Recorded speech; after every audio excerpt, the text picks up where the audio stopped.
Good morning everyone. मैं हूं मोनिका यादव। आपका स्वागत है मेरे YouTube channel chemistry learning with Monika Yadav में। यहाँ पर हम लोग क्लास 12th के लिए केमिस्ट्री पढ़ते हैं। तो बच्चों, आज का टॉपिक है आपका कार्बिल एमीन अभिक्रिया। तो स्टार्ट करते हैं अपना आज का टॉपिक। सबसे पहले इसका आप लोग एक बार नेम देखिए ध्यान से। नेम क्या है? कार्बिल एमीन अभिक्रिया। तो इसमें क्या लिखा हुआ है? एमीन लिखा हुआ है। ये जो एमीन है ये हमारे लिए बहुत काम का है। तो इसी एमीन की हेल्प से हम सारी रिएक्शन को समझ लेंगे। मैंने पहले भी आपको हॉफमैन ब्रोमेमाइड कराई है, गैब्रियल थैलेमाइड कराई है। तो मैंने बताया था गैब्रियल थैलेमाइड में थैलेमाइड है वो वर्ड, और हॉफमैन ब्रोमेमाइड में ब्रोमेमाइड है वो वर्ड। तो इस तरीके के जो वर्ड्स होते हैं आपको उनको सेलेक्ट करके उनसे ही सारी रिएक्शन को लंबे समय तक याद करना है, वरना मैं अब कराऊंगी समझ आ जाएगी और कुछ दिन बाद आप उसको भूल जाओगे। तो इसी तरीके से ये जो कार्बिल एमीन है इसमें ये वर्ड एमीन है। तो इस एमीन शब्द की मदद से मैं आपको पूरी रिएक्शन को समझाऊंगी। तो देखिए, आप लोगों को मैंने पहले बताया था कि एमीन क्या होता है। आपको सिंपली ये समझना है कि जो एमीन है उसके पास NH2 है। एमीन का लेक्चर भी मैं जल्दी आपको प्रोवाइड करा दूंगी, ठीक है। तो आप लोग बिल्कुल भी टेंशन ना ले, जितना मैं कह रही हूँ उतना समझते चलिए। तो पहले मैं एक बार थ्योरी पढ़ देती हूँ, उसके बाद आपको रिएक्शन समझाऊंगी तो आपको समझ आ जाएगा।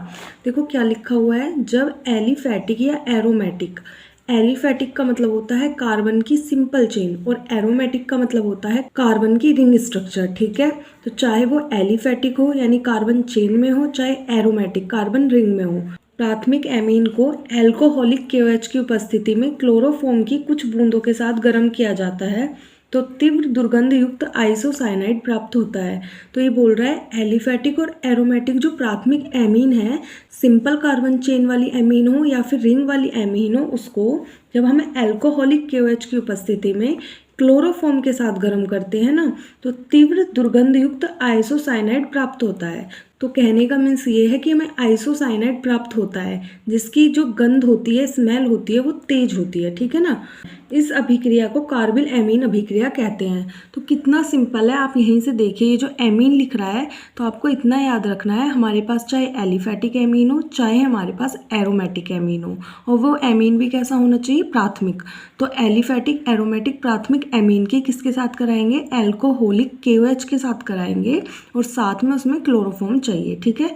क्लोरोफॉर्म का सूत्र होता है CHCl3। आपकी जो अभिक्रिया है इसी का नाम कार्बिल एमीन अभिक्रिया है। अब आप लोग नीचे देखिए, मैंने अभिक्रिया लिखी हुई है। एलिफैटिक एमीन जो ये आपका है, देखो ये रहा मैथिल और ये रहा एमीन, तो इसका नाम क्या हो गया? मैथिल एमीन। और इसका नाम मैंने आपको लास्ट लेक्चर में बताया था, क्या है? एनिलीन। CHCl3 क्या हो गया? क्लोरोफॉर्म। और KOH क्या हो गया? Potassium hydroxide. तो मैं एक बार इनके नाम लिख देती, तो मैंने यहाँ पे नाम लिख दिए हैं। अब देखिए प्रोडक्ट बनाएंगे। तो हमने क्या समझा है, कार्बिल एमीन अभिक्रिया में हमारा जो बनता है वो बनता है आइसोसाइनाइड। तो यहाँ पे हमारे पास CH3 है, ठीक है, और हमें क्या बनाना है? आइसोसाइनाइड। तो बच्चों आपको एक छोटी सी बात याद रखनी पड़ेगी, वो ये है कि एक आपका CN होता है और एक आपका NC होता है। तो आप लोग यहाँ पे देखिए, मैं क्या बोल रही हूँ, एक आपका CN होता है और एक आपका NC होता है, ठीक है। CN का मतलब होता है साइनाइड, क्या होता है? साइनाइड। और NC का मतलब होता है आइसोसाइनाइड। तो आप लोगों को ये दोनों चीज़ें याद रखनी है। CN साइनाइड होता है, NC आइसोसाइनाइड होता है। तो हमारा जो कंपाउंड बनेगा वो कौन सा बनेगा बच्चे? NC वाला बनेगा। तो ये रहा हमारा CH3, इसको ऐसे लिख लेंगे CH3, ठीक है, लिख लिया। उसके बाद हमारा यहाँ पर N है और ये रहा C, तो क्या बन जाएगा? CH3NC। इसका नाम हो जाएगा बच्चा मैथिल आइसोसाइनाइड, ठीक है। अब एक्स्ट्रा प्रोडक्ट बनाते हैं। देखिए कैसे, हमने जो मेन प्रोडक्ट था वो तो बना लिया CH3NC। अब यहाँ पे आप लोग देखिए, ये जो K है और Cl है, आप लोगों को पता है मैंने 3 यहाँ पर क्यों लगाया है? क्योंकि Cl3 है, तो मैंने इसलिए 3 को यहाँ पर लगाया ताकि मैं 3KCl को बाहर कर सकूँ। तो मेरा एक और क्या बन गया? 3KCl बन गया, ठीक है। अब देखिए, अब क्या बचा आपका? KCl आपने बना लिया, NC आपने ले लिया, 2 H रहे, तीसरा H रहा, और यहाँ पर आपके कितने H हैं? 3 H और हैं, यानी कि 6 H हैं। तो यानी कि मेरा क्या बन जाएगा? H2O बन जाएगा, और साथ में मैं यहाँ 3 लगा दूंगी क्योंकि 3 दूनी 6 पूरे हो गए। और ऑक्सीजन भी मेरे पास बच्चे कितने हैं? 3 हैं। तो इस तरीके से मैंने इस अभिक्रिया को समझा है। इसी तरीके से सेम ये अभिक्रिया है, बस इसमें मैंने क्या ले लिया है? Aromatic amine. तो ऐसे ही सेम इसमें करना है। बेंजीन रिंग बनाएंगे सबसे पहले। और इस पर क्या लगाएंगे बताओ, आप लोग बताओगे। इस पर लगा देंगे हम लोग NC। अब आप लोग मुझे बताओ कि हमने NC क्यों लगाया है।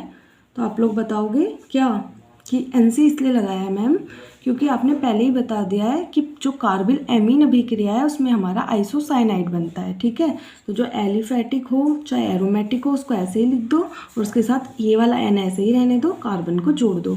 और कार्बन कहाँ से आएगा, क्लोरोफॉर्म से आएगा। बाकी आपका क्या बचेगा, वही जो ऊपर बचे हैं 3KCl और 3H2O। तो ये सिंपल सी रिएक्शन आपकी कार्बिल एमीन रिएक्शन है। अब देखिए इसका एक पॉइंट है, बहुत ही इंपॉर्टेंट है। इस अभिक्रिया का उपयोग प्राथमिक एमीन समूह की उपस्थिति ज्ञात करने में भी होता है। यानी ये जो कार्बिल एमीन अभिक्रिया है इसका उपयोग आपको याद रखना है कि अगर हमें प्राथमिक एमीन समूह की उपस्थिति ज्ञात करनी है तो हम लोग इसका यूज़ करेंगे। तो आप लोगों को समझ में आया होगा कि कार्बिल एमीन अभिक्रिया क्या है। तो आप लोग याद कर लेना कि कार्बिल एमीन अभिक्रिया को हम नाम से ही समझ जाएंगे।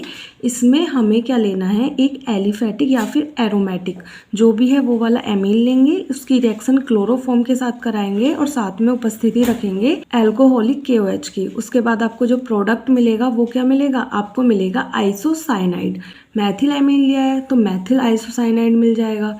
हमने अगर एनिलीन लिया है तो फेनिल आइसोसाइनाइड। तो इनके नाम लिख लेना, ऊपर वाले का नाम है इसका मैथिल आइसोसाइनाइड और इसका है फेनिल आइसोसाइनाइड।